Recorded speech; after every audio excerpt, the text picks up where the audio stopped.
Today, we are answering an age-old, very scientific and important question. What if the moon crashes into Earth? It's more interesting and weird than you probably think. Let's start with the basics. Why isn't the moon on its way to crash into us already? Won't we fly off the Earth? Chat, wouldn't we just fly off? Chat, if you're in a car, and there's a two car, and you're on top of the car, and the car bumps into the other car, don't you just fly off the car? Why don't you fly off the Earth then? We know that Earth's gravity pulls everything towards it, including the moon, but somehow it because the impact would be so strong, you just get crushed. stays up, as if suspended by some opposite force. But there is no other force countering gravity. Instead, the trick to staying up is a sideways motion that we call an orbit. You see orbits every day. When you throw a ball, it makes a tiny little orbit. The only difference between the ball's orbit and the moon's is that the ball eventually hits the ground. Basically, the reason is speed. If you could throw your ball fast enough, it would bend around the world and come back to you. If there were no air slowing it down, it could orbit forever. And this is what the moon does, falling sideways around Earth very fast with no air slowing it down, orbiting Earth every 27 days at 3,600 kilometers an hour.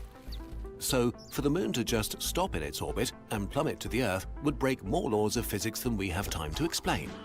So, how do we crash it into Earth? In a nutshell, to change an object's orbit, you need to change its speed, which changes where gravity takes it. But even small changes require enormous forces, which is why all the large objects in the solar system are so stable nowadays. According to science, the moon is big and very massive. Even igniting billions of rocket engines all over its surface would barely move the moon. It looks like nothing short of magic will make the moon fall, so we'll use a magic spell that slows down the moon so much that it changes its orbit and spirals towards Earth. To get the most from the experience, the moon will take Doesn't that mean that it wouldn't really hit it? It would kind of like brush it really fast? exactly 1 year before it hits Earth. Ready?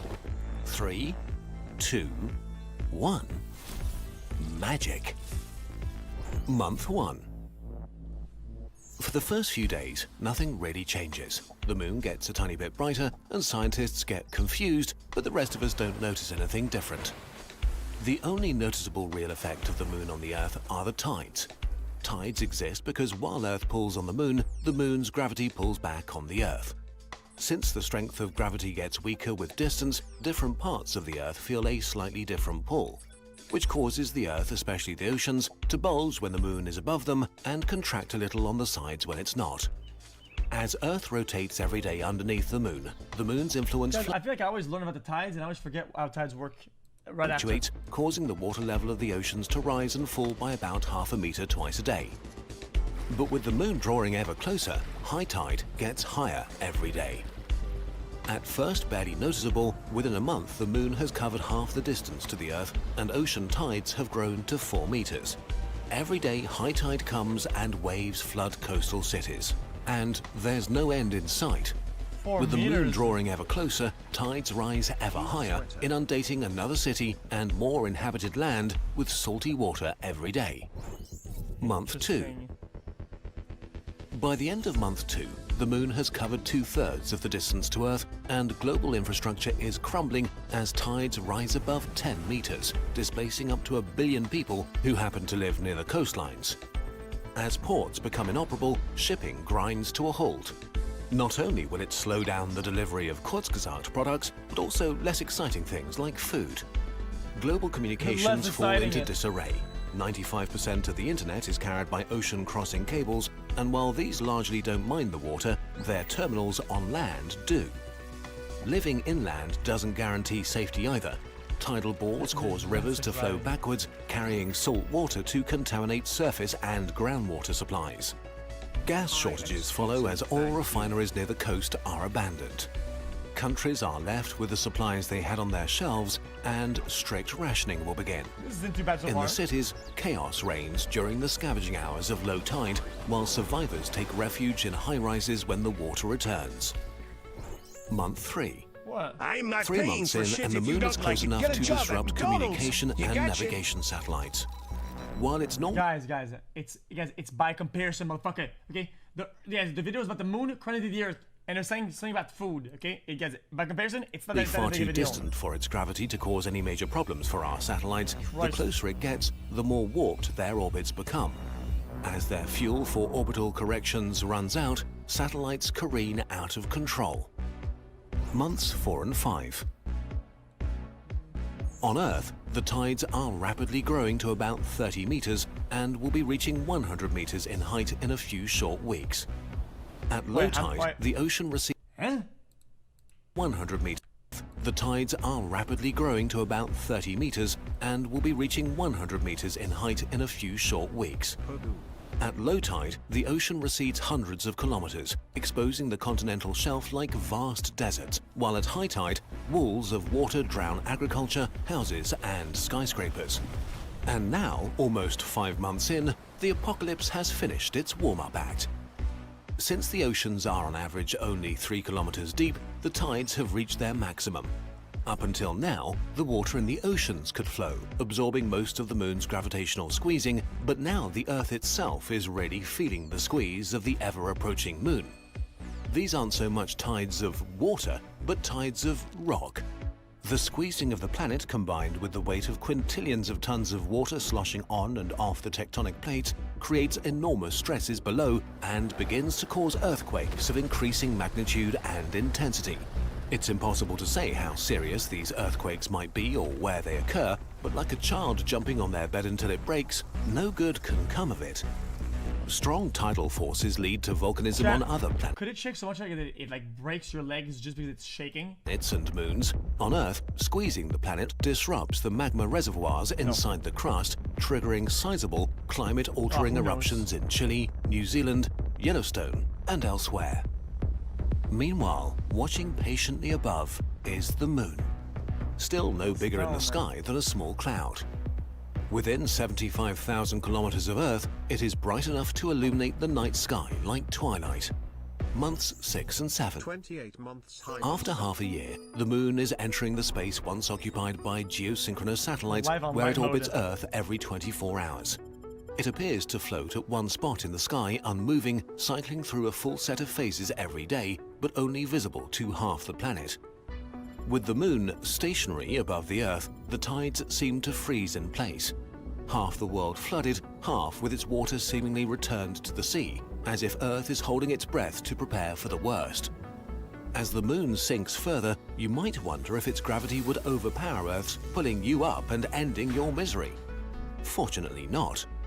The Earth's surface gravity is about 6 times stronger than the moon's, so even if the moon were hovering right on top of you, you would still stay on the ground. On the moon, things are different though.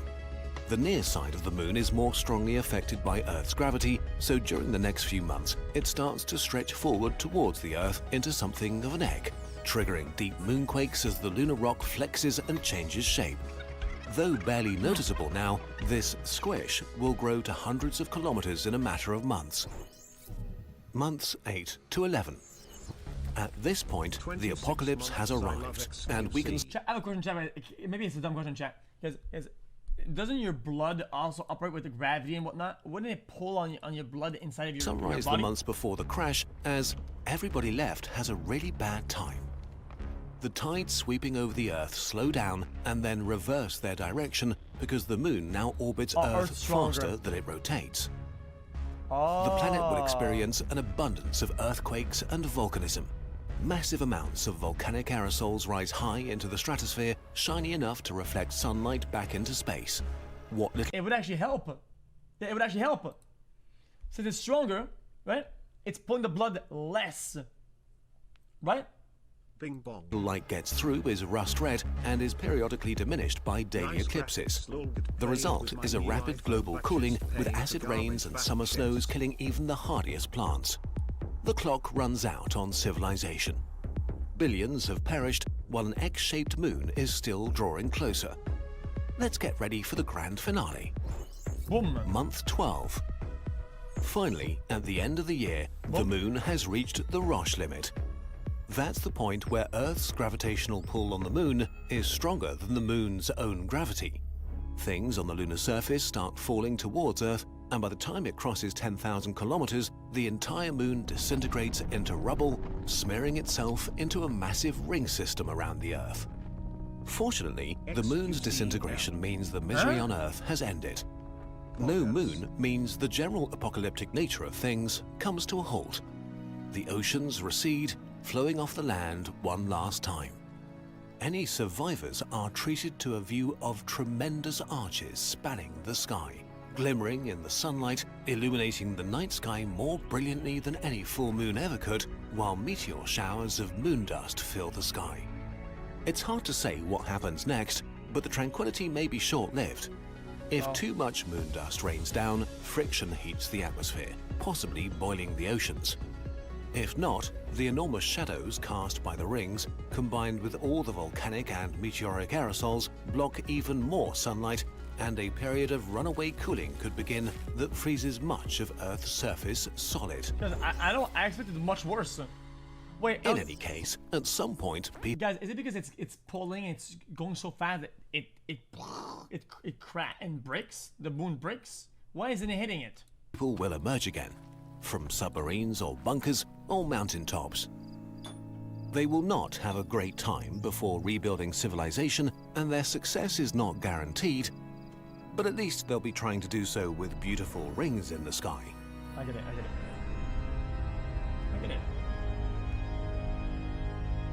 So how do you calculate that sort of thing?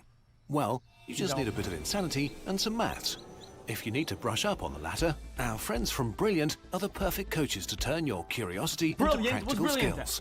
Dude, I Brilliant is a problem-solving website and app that makes science accessible with a hands-on approach. All my family More than uses that 60 app. It's interactive nuts. courses like The Joy of Problem Solving or Scientific Thinking give you the tools to crack problems in maths, science and computer science in a way that feels more like playing a game than doing homework. Lessons will surprise you with storytelling, code writing tasks and interactive challenges, basically using whatever keeps you interested and entertained. All the content is interactive. Instead of just reading and listening to explanations, you drag and drop, manipulate shapes and diagrams, make selections and answer questions. This way you learn something almost without you noticing it. And tiny step by step, you'll build up your long-term understanding of science and get closer to your STEM goals. To start looking at the world of science from a different perspective, go to brilliant.org/nutshell and sign up for free. The Wordle, I already did And it. there's an extra perk for Kurzgesagt viewers. I already did the Wordle. Also, I'm ordering food. So food's coming in, and then Wordle will be chilling. Okay. First 200 people to use the link get 20% off their annual membership, which unlocks all of Brilliant's courses in maths, science and computer science. At Kurzgesagt, we love to create things that seem impossible at first. That was interesting.